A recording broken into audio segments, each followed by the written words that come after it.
The Capitol Rotunda wasn't built to hold its breath. And yet, on this particular afternoon, it did.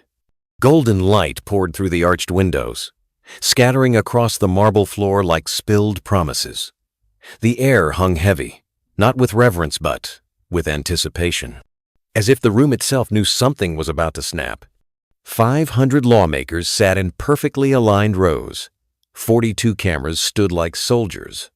The signing ceremony for the Educational Opportunities and Excellence Act was supposed to be routine bipartisan display of unity for the children of America, and yet no one looked relaxed. Staffers whispered, just a little too quietly. Journalists didn't turn off their recorders, even when nothing was happening. One cameraman zoomed in on the podium just in case. Because a rumor had leaked. Melania might go off script. Something about the president. Personal.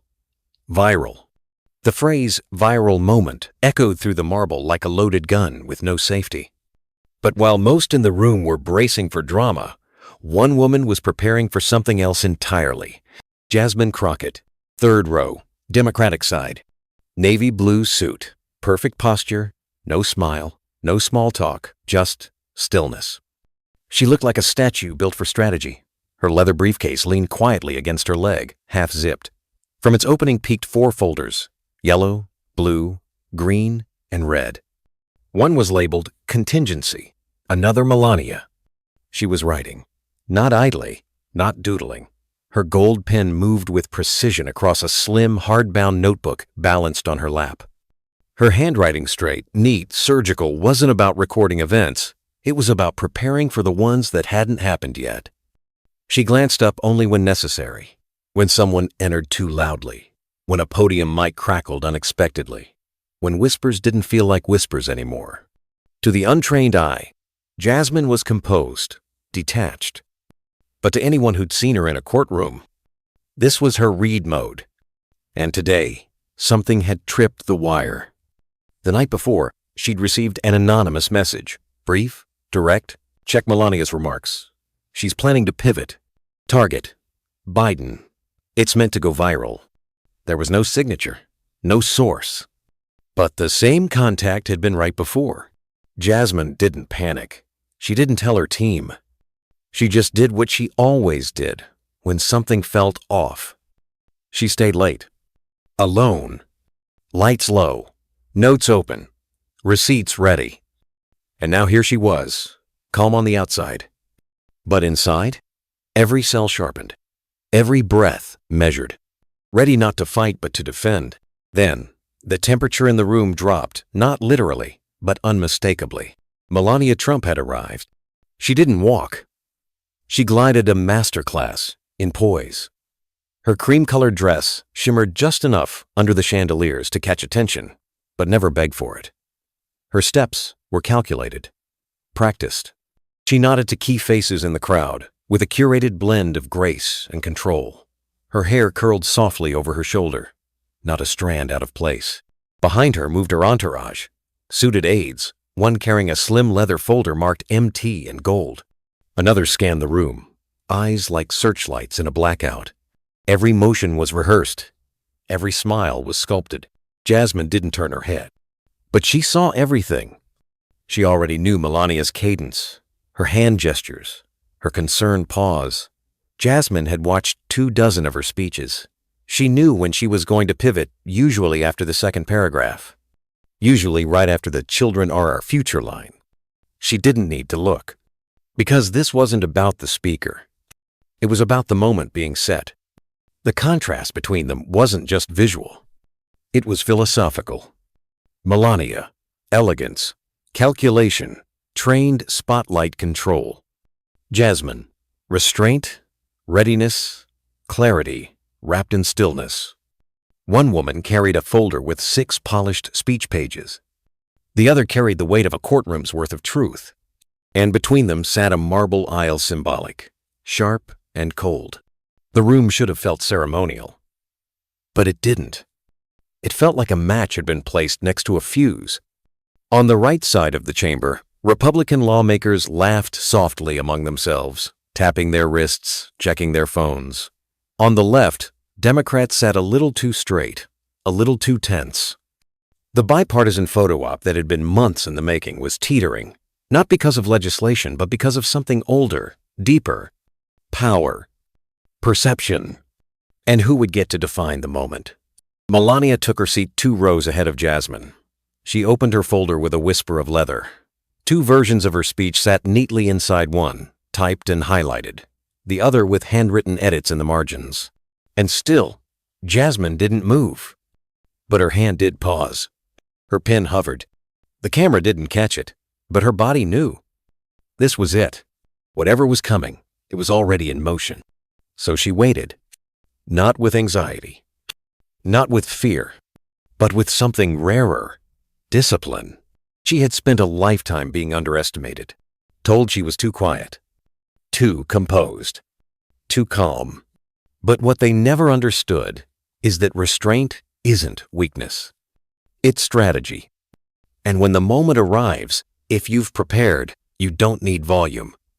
You just need clarity. And Jasmine Crockett was clear. The room was designed for ceremony, structured, polite, predictable. But within seconds, that illusion shattered like glass. The speaker had barely finished his formal introduction when Melania Trump stepped up to the podium. Her heels clicked softly across the marble floor, but the silence they left in their wake was deafening. She stood tall, chin lifted, smile calibrated to camera perfection. Her fingers gently touched the edges of her notes. She didn't adjust the microphone. She didn't need to. "Thank you, Mr. Speaker," she began, her accent adding a soft foreign lilt to every syllable. "It is always an honor to speak about something as important as the education of our children." So far, it was exactly what everyone expected: gracious, rehearsed, ceremonial.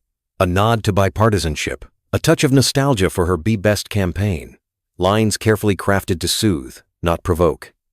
Jasmine Crockett listened, eyes steady, body motionless. But then, it shifted, barely perceptible, like a chill slipping beneath a closed door. Melania paused longer than she needed to. Her tone changed only slightly, but enough for Jasmine to feel the air thicken. "Of course," she said, her voice still soft. "For education policies to succeed, they must be implemented with clarity and purpose." Another pause. Longer. Intentional. "Unfortunately," she continued, letting the words stretch like a thin wire pulled tight, "what we've seen from the current administration appears to be the product of cognitive difficulties that seem to be worsening with time." There was no audible gasp, only stillness. A sudden, violent stillness. Like everyone had just stepped onto a frozen lake and heard the first crack beneath their feet. Jasmine's hand froze mid-word. Her pen didn't fall. It stopped suspended between purpose and disbelief. Across the room, Democrats exchanged sharp glances. Journalists sat upright. A young aide near the back mouthed the silent, "Did she just—" And Melania continued, calm and cruel. "When the president cannot remember the names of his own cabinet, when he must be guided to his seat, when confusion becomes the norm rather than the exception." She didn't raise her voice. She didn't sneer.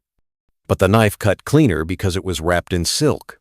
From the podium, she cast her eyes across the room, never directly at Jasmine, but close enough. "How can we entrust the education of our children to such a lack of clarity?" The words landed like a slap across a nation. Somewhere deep inside her chest, Jasmine felt something tighten. Not rage, not fear, but memory. Her father. She saw him not as the man who faded, but as the man who once stood strong. A mathematics professor who could solve equations in his head faster than she could write them. A man of logic, patience, brilliance. And then one day, he forgot her birthday. Then her middle name. Then, how to tie his shoes. Jasmine remembered the whispers, the sideways glances, the way people stopped talking to him and started talking around him. How compassion had a time limit in some people's eyes. And now, here it was served in public. Mockery, polished to look like policy. Melania's voice hadn't changed. Her posture remained perfect. She pressed on. "Perhaps declining test scores in our schools are simply reflecting declining leadership." A smirk. A pause. A masterclass in weaponized subtlety. Jasmine's jaw clenched. Still no movement. But inside her, the shift was seismic. Melania closed her folder softly. The applause began sharp and sudden on the Republican side, hesitant and confused on the left. The speaker stepped forward again. His voice trembled slightly beneath his practiced neutrality. "Thank you, Mrs. Trump, for those thought-provoking remarks." A polite transition. A forced smile. But the damage had been done. "And now," the speaker continued, "please welcome Congresswoman Jasmine Crockett of Texas, who played a key role in shaping this bill's equity-focused provisions." For a beat, the room didn't move. Then, quietly, Jasmine closed her notebook. There was no dramatic flourish, no gasp, no fire in her eyes. Only calm, controlled, absolute. She stood with the grace of someone who had risen from harder chairs in tougher rooms, someone who had heard worse in tighter spaces and never let it claim her dignity. As she walked toward the podium, the only sound in the chamber was the soft rhythm of her heels. Not a march, not a retreat, a reckoning. She didn't look at Melania. She didn't scan the crowd. She simply arrived and stood. The camera crew steadied. Lawmakers leaned forward, unsure of what was coming, but knowing something was coming. Jasmine placed her folder gently on the podium, aligning it with the edge. She adjusted her glasses slowly, precisely then slid a pen into her jacket pocket. She looked up. Her voice, when it came, wasn't loud. It didn't need to be. "Thank you, Mr. Speaker." And that's when everything started to change. The room was still holding its breath. Jasmine Crockett stood at the podium not as a politician scrambling for applause, but as a woman who had nothing to prove and everything to clarify. She didn't clear her throat. She didn't shuffle papers. She just stood there, letting the silence stretch. Not awkwardly, deliberately, like someone who understood that not every blow needs to be met with foursome, just need a mirror. Her voice was low, steady, and unmistakably warm. "I came here today," she began, "to talk about education, about classrooms, about opportunity, about what this bill means for communities like mine." Her tone lulled the room into a strange comfort. Lawmakers on both sides relaxed slightly, assuming she would dodge the moment, stick to the script, take the high road, play it safe. But Jasmine wasn't here to retreat. "But silence," she continued, pausing just long enough to let the words settle like dust, "in the face of mockery, is not an option." The shift was immediate, not dramatic, but deep. Eyes sharpened, phones lowered. Every head tilted ever so slightly forward. Jasmine looked up and gently removed her glasses, folding them with care and setting them beside her folder.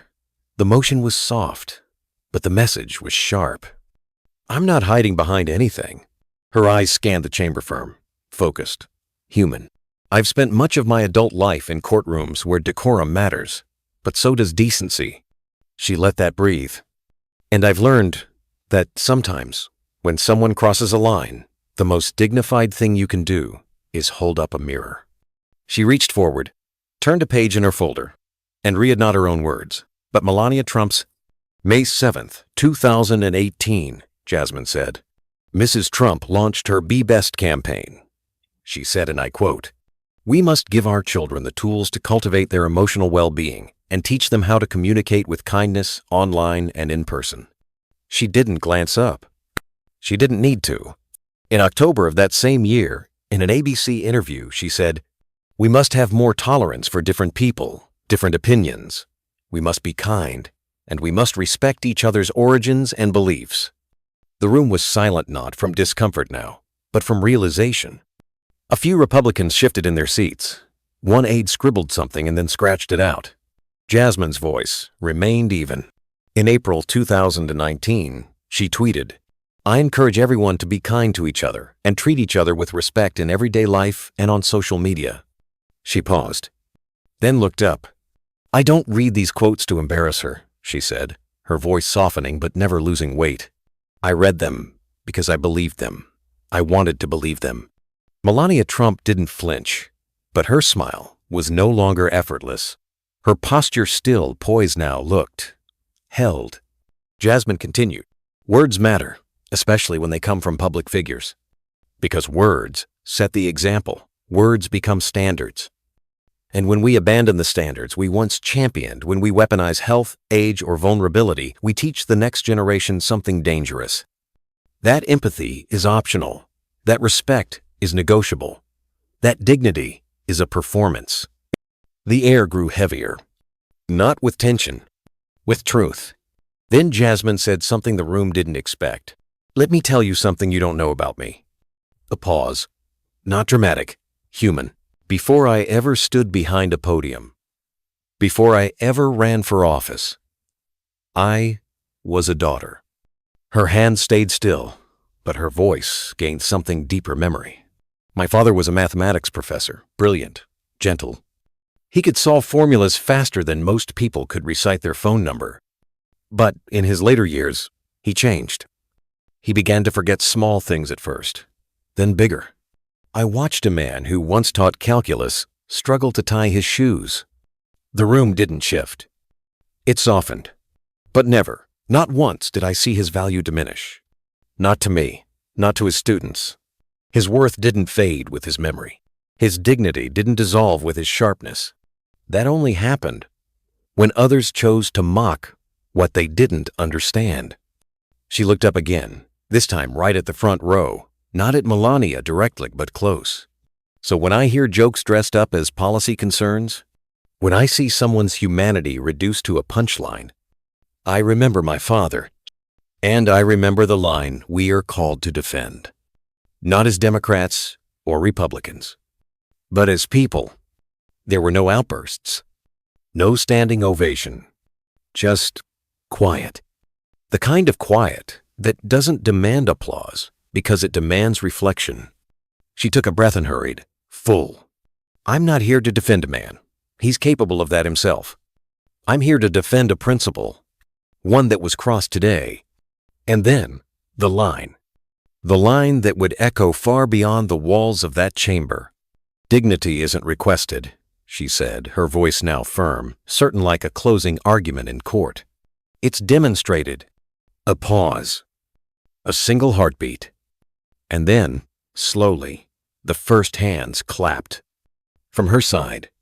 Then from the middle. Then, shockingly, even from the right. Not a roar, but a reckoning. Because Jasmine hadn't just responded to an insult, she had rewritten the tone of the entire room. The applause faded. The cameras dimmed. The ceremony moved on. But something in the room had changed. And the change didn't end there. Jasmine Crockett stepped away from the podium with the same calm she had walked up with. She didn't wave. She didn't seek a spotlight. She simply nodded to the speaker, returned to her seat, and opened her folder again like the moment hadn't just redefined the afternoon. But the truth? It had. Melania Trump remained seated, composed but different. Her body still held posture, her face still held the smile, but neither looked effortless anymore. Her staff shifted around her, subtly forming a perimeter, as if shielding her from something they couldn't name. The media, however, already had a name for it. The Crockett moment. Jasmine Crockett flips the narrative with quiet thunder. She didn't clap back, she stood up. In less than 30 minutes, Number Crockett moment trended nationwide. In 2 hours, it reached over 2 million impressions. By sundown, major outlets were airing side-by-side clips: Melania's smirk, Jasmine's gaze, Jasmine's voice, her quote, "Dignity isn't requested, it's demonstrated." But Jasmine wasn't scrolling. She wasn't tweeting. She was in her office with her sleeves rolled up, editing rollout language for the education bill's equity provisions. When her comms director Simone entered, phone in hand, her face said it all. "It's everywhere. Everyone wants you on air tonight. MSNBC, CNN, even a couple Fox affiliates." Jasmine didn't even look up. "We came here to pass a bill. Let's keep it about that." Simone blinked. "You're turning down a national moment." Jasmine paused. "No," she said. "I'm letting the moment speak for itself." And it did. In lecture halls, Debate teams played the clip and broke it down like a chess match. She slowed her cadence exactly 1.2 seconds before the quote, "One political speech coach noted." That's courtroom training. That's deliberate. In corporate boardrooms, Jasmine's voice played on projectors in trainings titled Grace Under Fire, Strategic Civility, and Reclaiming the Room. An HR director in Chicago showed the video at a workplace civility seminar. "This," she told the room of executives, "is how you respond to a power play with control, not chaos." In a high school civics class in rural Pennsylvania, a teacher paused the video at the exact moment Jasmine removed her glasses. "What's happening here?" she asked. One student answered, "She's about to go off." Another shook her head. "Number, she's about to tell the truth." Meanwhile, Melania Trump's team moved quickly, too quickly. They released a statement within hours. Mrs. Trump's remarks were intended to highlight leadership clarity and education. Any perceived personal references were unintentional. It was safe, polished, politically correct. But it didn't land. Because people had already heard Jasmine speak. And no press release could unhear it. Behind the scenes, 3 of Melania's upcoming appearances were quietly canceled.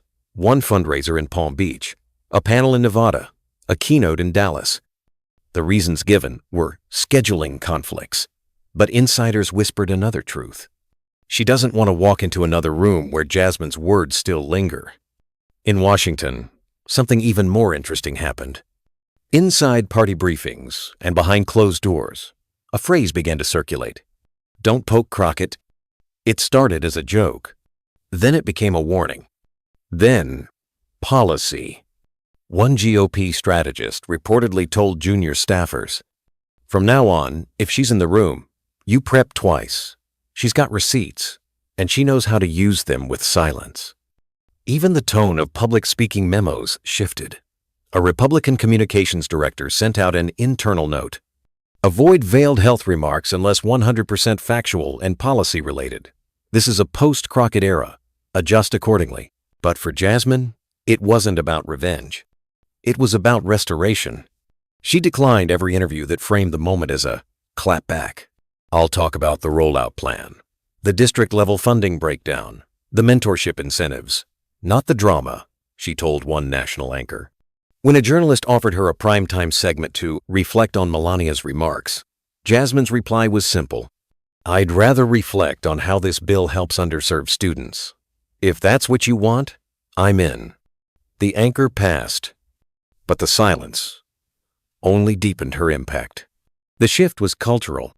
In law schools, professors began inserting Jasmine's speech into syllabi next to historic congressional testimonies and landmark debate performances. One course titled Modern Rhetoric and Public Integrity built an entire module around what they called the Crockett frame. She redirected the moment.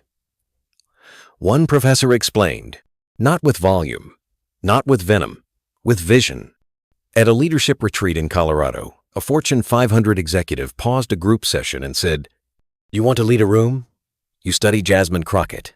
She didn't raise her voice. She raised the standard.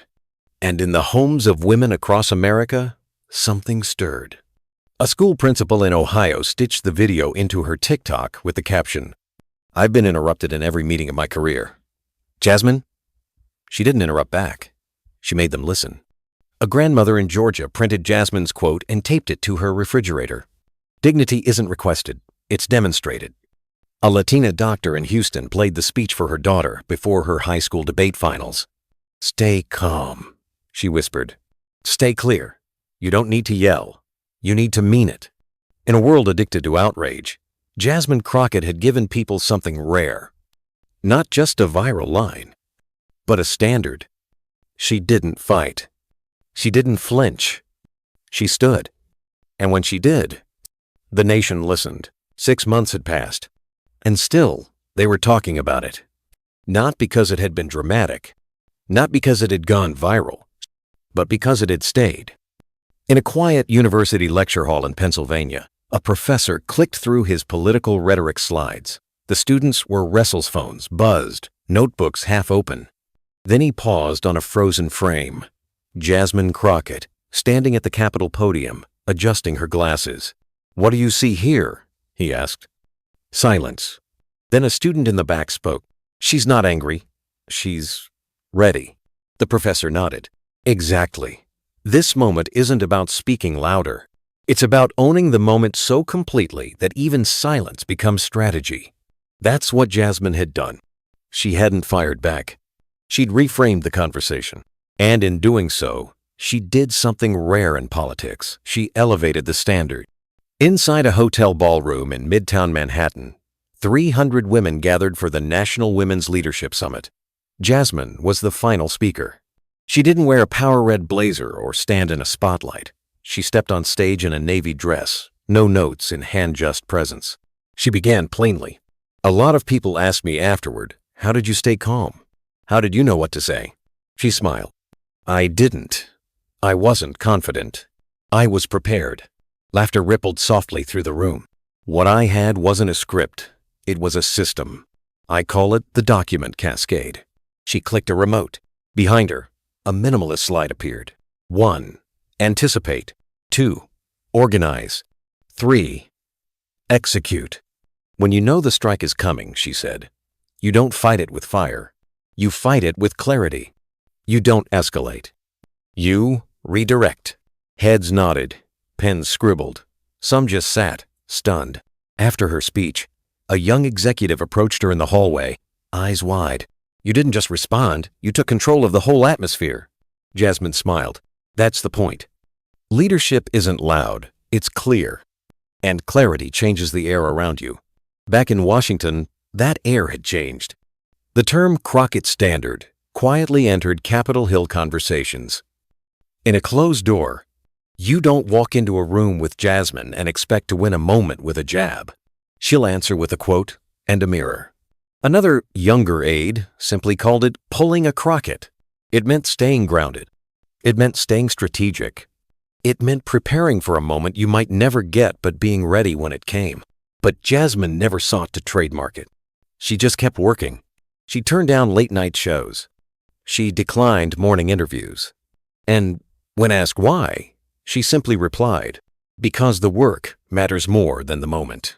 She buried herself in rollout plans, district meetings, audits, classroom equity provisions. She kept showing up not as a viral figure, but as a policymaker. And somehow, that made her presence grow. In schools across the country, civics teachers called it the Jasmine speech. In corporate retreats, her video opened workshops on conflict resolution. In private law firms, her quote was etched onto hallway walls. Dignity isn't requested. It's demonstrated. In a small town outside Atlanta, a teenage girl printed the quote and taped it to her bathroom mirror. Every morning before school, she'd whisper, "Be Jasmine." And in Washington, the ripple reached the youngest member of Congress. A 30-year-old freshman representative stood at the same podium Jasmine once had. His voice shook, his hands trembled. But before he began, he looked up. I once heard someone say, he started, "Our democracy doesn't need louder voices. It needs clearer ones." The room quieted. Jasmine, watching from her office, leaned forward slightly. The young man continued, "That came from Congresswoman Jasmine Crockett. And today, I speak not to match the noise, but to raise the standard." A soft smile crossed her façade of pride, but of recognition. The ripple had become a current. That night, Jasmine sat alone in her office. The Capitol dome glowed in the distance, warm against the twilight sky. On her desk sat her old leather-bound journal, the one she'd carried since her second year as a public defender. Its cover was cracked, the pages dog-eared. She opened to a fresh page and wrote, "They called it calm, but really, it was control. Not over others, over myself." The stillness wasn't absence. It was intention. A soft knock at the door. Simone peeked in. "They're ready for you, Congresswoman." Jasmine capped her pen. "Let them wait 30 more seconds." She looked out the window. 6 months ago, they hadn't expected anything from her but a polite nod. And now? Now, her silence had taught them how to listen. Not just to her, but to the kind of leadership they forgot to look for. Because sometimes, the most powerful moment isn't a headline. It's a pause. A decision not to match the insult. A choice to raise the standard quietly. And when done right, that silence echoes.